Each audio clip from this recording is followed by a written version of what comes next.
Like the Honda Jazz but need that bit more ground clearance? I'll turn your attention to this, the HR-V, and it had a refresh this year. So what's new? For starters, you have dark chrome grille pieces and LED headlights. Of course, you've already noticed that this is the RS version, the new top-of-the-line model, which comes with gloss black body surrounds and rather unique alloy wheels. At the back, there's more sporty elements going on there. And also, this special orange paint is unique to this variant.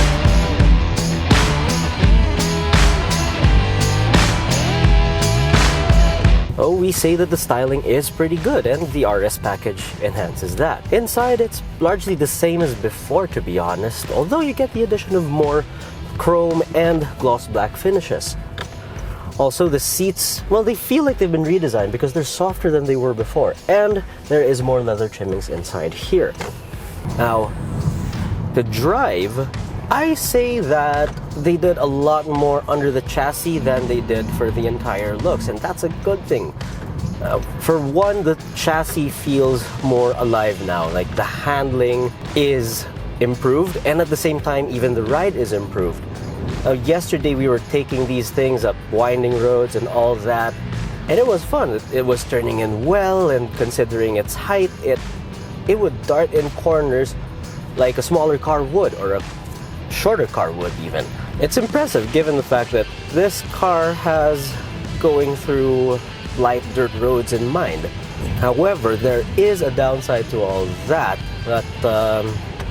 as good as the chassis is, it just couldn't overcome the engine. Now, it still uses the 1.8 liter engine we know from the pre-facelift HR-V and the Civic.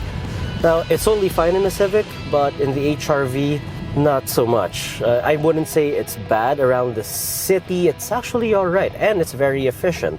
It's better to coax the accelerator gently rather than slamming on the pedal just so you could overtake.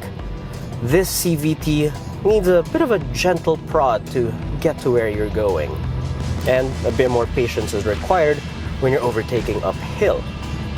That's not to say it's slow, we're just saying it needs a little more torque. Perhaps the 1.5 liter turbo or even a small capacity diesel would suit the HR-V better. Well, back to the good points though. We mentioned the handling, and there's also the ride. It turns in well, but at the same time it rides even better than the old HR-V even.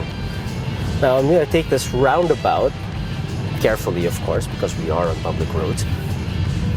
Now, when you turn it, it feels pretty good, although you feel that hint more roll. That's not a totally bad thing. I mean, this is designed to be a daily driver after all. It's not a canyon carver, although we did take on some pretty tough corners yesterday.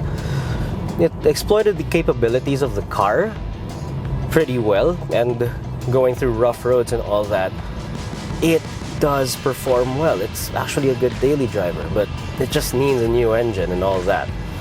Of course, we'll have to wait a couple more years before the new HR-V arrives, but the engine aside, this is a pretty good B-segment crossover.